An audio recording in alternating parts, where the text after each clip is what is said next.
let's get into today's topic.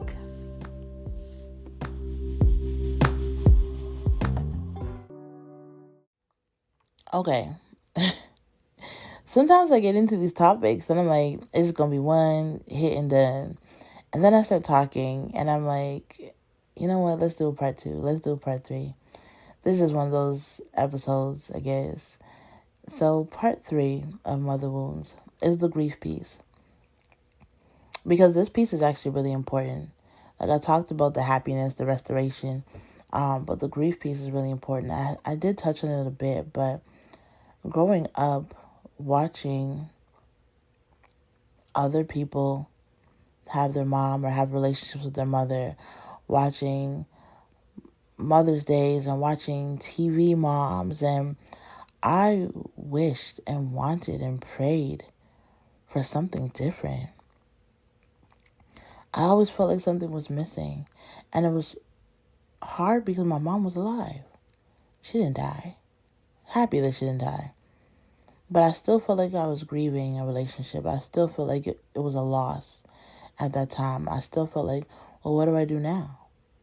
She don't want me. Where do I go from here? And I went through the sadness. I went through the depression. I went through jealousy. I went through anger. I went through just like wanting so hard to make her feel happy.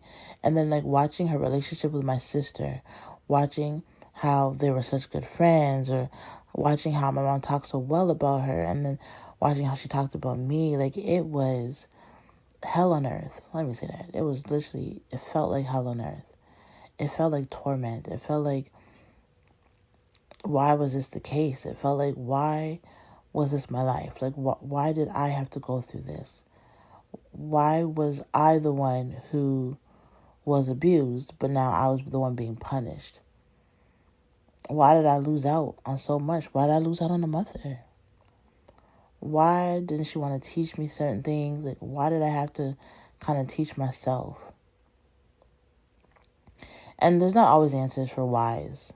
Whys are open thoughts that we have. But it was really hard because I didn't have anyone to talk to about boyfriends. My very first boyfriend, I thought that would be kind of like a cool thing. You know, people bring their boyfriends home, they meet the parents, like, yes. And that just made me realize how much I couldn't trust my mom, my parents.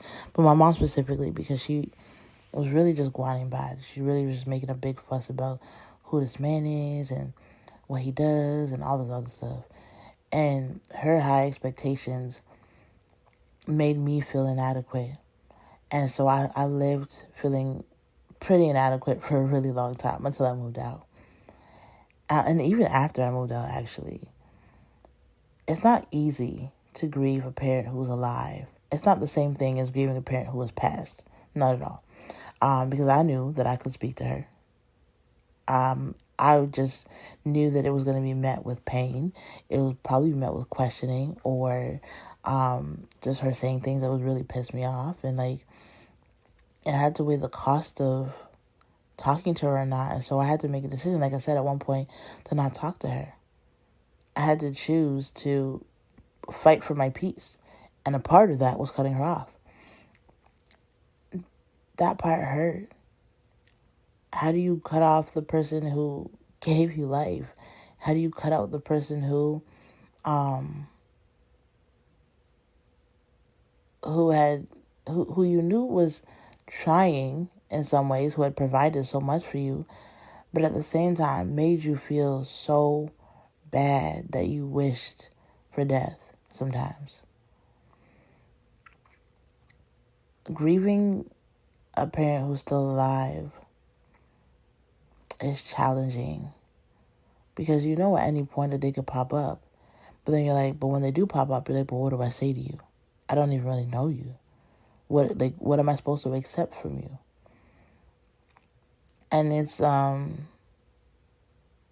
interesting situation to live through. Just praying for better days, wishing that it would get better, but not knowing when, where, or even how to start. Not knowing what you did to cause them to treat you that way, or to be mad at you that way, or to just always have so much to say regarding you. It's almost just like, well, damn, why did you have me if this is what it was going to be? And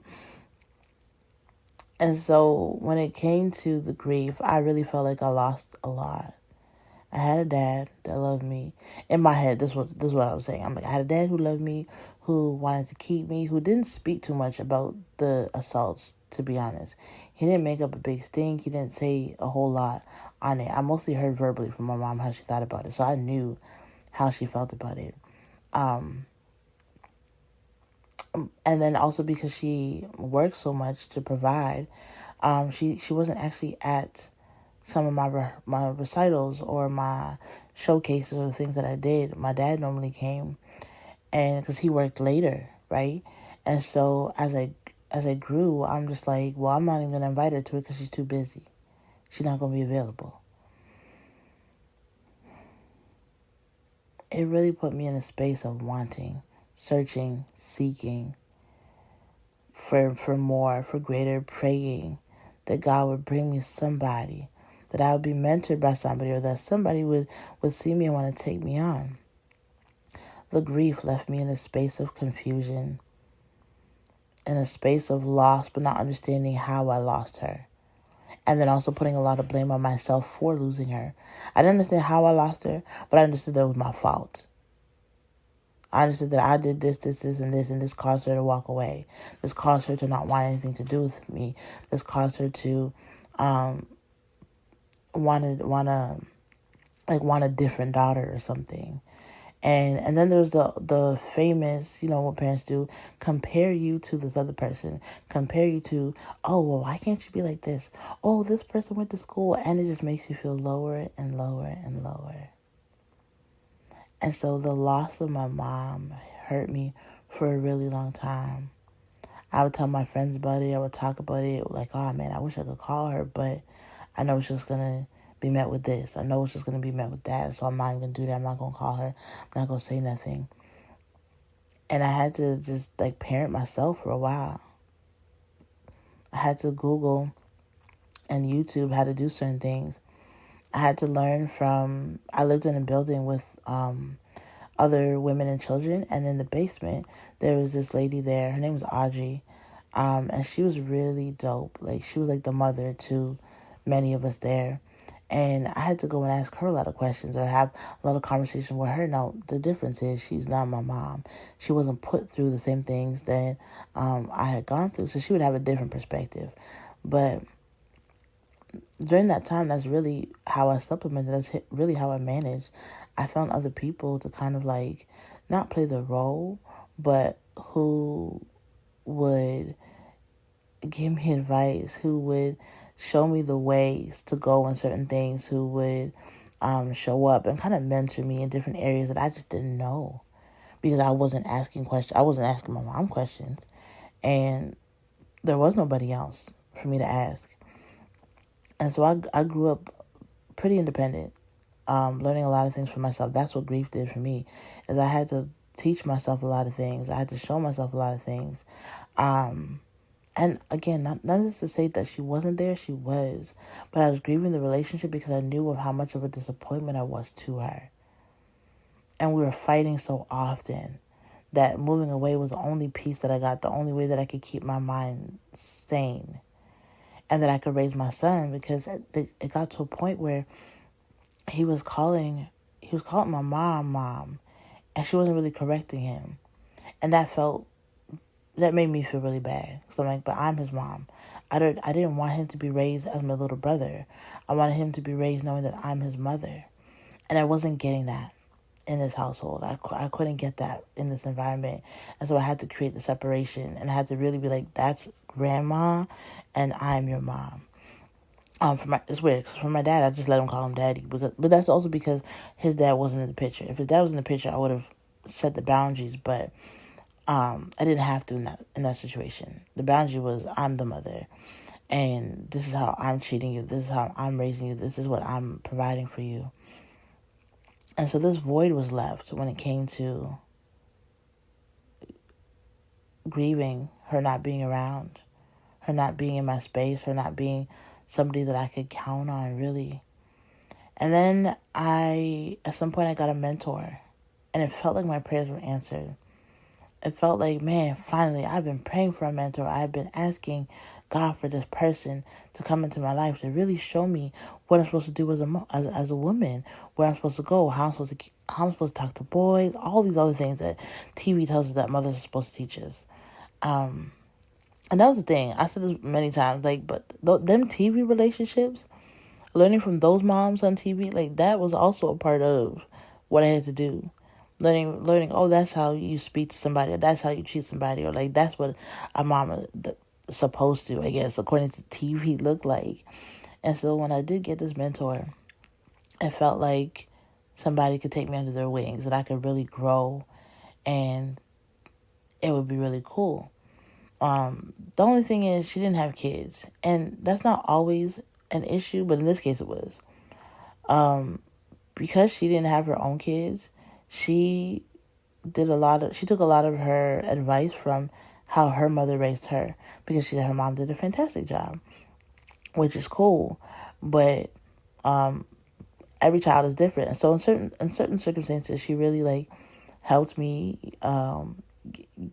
get real with my situation, what was happening around me, what I needed to not do, what I needed to not take on, like when I was selling fake bus passes, and when I was talking to this man who was way older than me. And it was a lot of manipulation in that situation, but she had like talked me through it. She talked me into giving up $40,000 that I was owed and being okay with it. Oh, that was such a hard situation for me. Like, she just opened my eyes to the fact that he was manipulative, he was controlling me, that he was a predator, and not because of his age, because of his actions, and that he needed to go, essentially. And so in so many ways, this lady had done so much for me in kind of like bringing me up as like a woman, as like what I thought I wanted. But then she started to cross boundaries when she really started to take on the role of my mother, acting like my mom, but like sometimes being a little bit more mean-spirited than my mother. You know what I'm saying? And it was just like, I'm my mom. Like, I appreciate all you've done for me. I appreciate the mentorship. I appreciate all of that. But I'm not forced to listen to you. Like, the things that you say are suggestions. They're not, I have to take it. And so I then realized that the thing that I had prayed for, that I had finally gotten, wasn't even necessarily what I wanted it to be. I had wished so hard for somebody to come and help and fill this role and this void. And then when I got it, I was like, dang. Some of it was good, but it wasn't all cracked up to be what I thought it was. And it also, in a funny way, made me respect my mama more. Sometimes you have to get it worse to understand what you had. And that was the situation. That in the beginning, it felt great. Then it started, like, she started saying things or acting certain ways and putting on this different persona. So I remember telling my mom about it one time. And she's like, what, is she trying to be your mother? And I was like, I know, right? And we could talk about it. But it made me respect my mama more. It made me realize, I'm like, oh, well, my personal mom wasn't this bad. Like, she doing too much. And it gave me kind of like balance in my life, and made me warm up to the idea of trying again with my mom, trying to open the relationship again and trying not to just throw it away, because it wasn't a throwaway kind of relationship. It was worth fixing. Like I said, honor their father and their mother. It is worth fixing so that their days may be long. That last part is that when you honor your parents, you live a longer life. That last part is actually really important. It's a really important part of the verse. And that's not the whole verse. There's more to it. But me, if I were to grow up and just be disrespectful and just hating and swearing and cussing her out, all I'm doing is shortening my life. And I'm like, God, I'm finna live a good life. And you know what I would say sometimes when she would like frustrate me? I'm like, as much as I feel upset and angry, I'm not finna let this lady send me to hell. I'm not finna let her her ways caused me to lose my salvation or caused me to cuss her out and shorten my days. Like, nope, nope, nope. It will not take me out. Like, it will not take me out. Like, I will learn to be peaceable so that I can live a long life. And I can smile about it now, but that's literally what I would say back then. I'm like, I'm not going to let her send me to hell. I'm not going to let her make me get upset, lose my salvation, start cussing and just be mad. I'm not going to let her ruin my day. I'm not going to let her take away the sunshine that has been brought into my day just to satisfy her own needs, or just, cause myself to get entangled in something that I don't need to be a part of that. And in going through the grief of losing her, I had to realize what it would be like to rebuild a relationship with her, which would be boundaries. I had to start putting in boundaries. And so when it came to certain things, like certain things she may have said, either I speak up for myself, advocate, speak against it, or I'm gonna let it just let it roll off. Like, if it wasn't worth addressing, I would just release it. But I had to set up boundaries when it came to like, for example, like how I said she used to talk to my sister about me and say like these negative things. Well, whenever she tried to do the same thing for me, I set a boundary. I'm like, no, we're not gonna do that. Like, and I would just like take control of the conversation. And what's the word? I can't remember the word right now, but I would take control of the conversation and I would just do the opposite. I would just reverse the conversation. I would reverse it to say something positive in that moment. Like, I wasn't going to allow myself to be the person who listened to the dumping on, because it wasn't helping nobody. And like, it wasn't showing my mom that I'm no longer accepting that type of behavior. So I had to change and set up boundaries of what I was willing to accept and what I wanted to release. Boundaries helped a lot in restoring after it's weird because it's like we go through a grieving period of the loss, and then it's like a reestablishing period of when things are being restored. That's the weird thing about grieving a living person, is that these situations can be restored.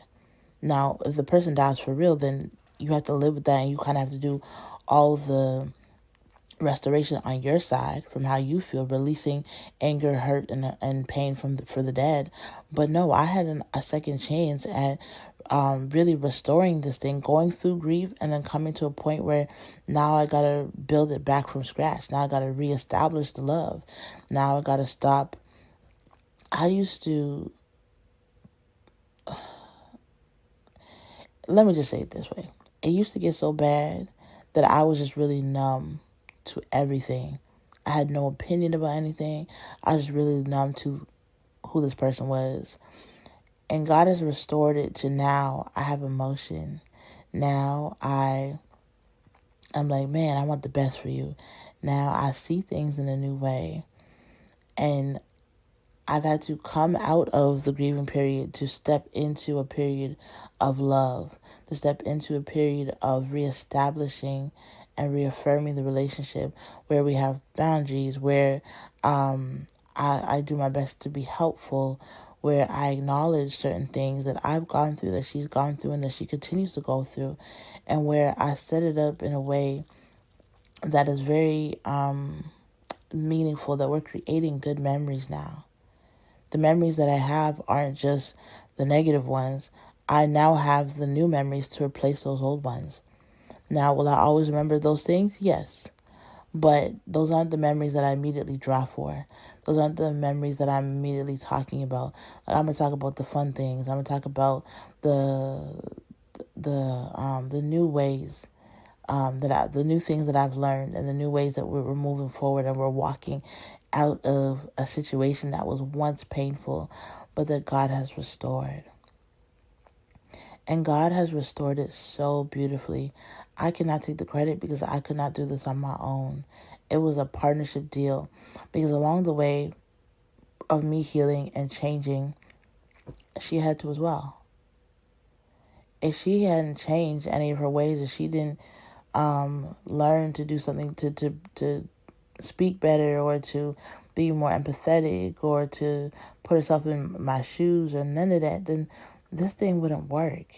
You know what I'm saying? Like, this thing is not a one-sided thing. Relationships are two people. And it has to be two willing people at that. And so as I prayed for her heart to change, it started to change. It did. And as her heart changed, it allowed me to then receive and to walk into a better period with her that I just wouldn't have beforehand, or wouldn't have just on my own. And so there's power in prayer, there's beauty in restoration, and unconditional love is such a beautiful thing. That even while I was grieving, I still loved her because she was my mother. And so that love didn't change. And now, if anything, it's just blossomed into something brand new. Something that's beautiful. Something that is worth fighting for. Mother wounds. They don't have to stay.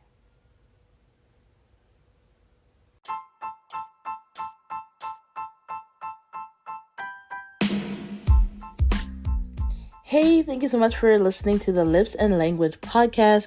My name is Cola. I am so excited that you are here. If anything I said today resonated, then get in touch with me. I have an amazing mentorship program. It is for those who feel misunderstood, overwhelmed, going through grief. It is truly an amazing time. If you want more info, hit my website, lipsandlanguage.com. And if you want to get in touch with me, you can hit it up on the website or DM me. I have a free gift for you, and I would love to be in contact with you. Whatever you decide, just know that healing, it looks good on you. And I'm so excited that we get to do this journey together. Have a blessed day. And if nobody told you, I will. I love you. Enjoy your day, and we'll talk soon. Peace.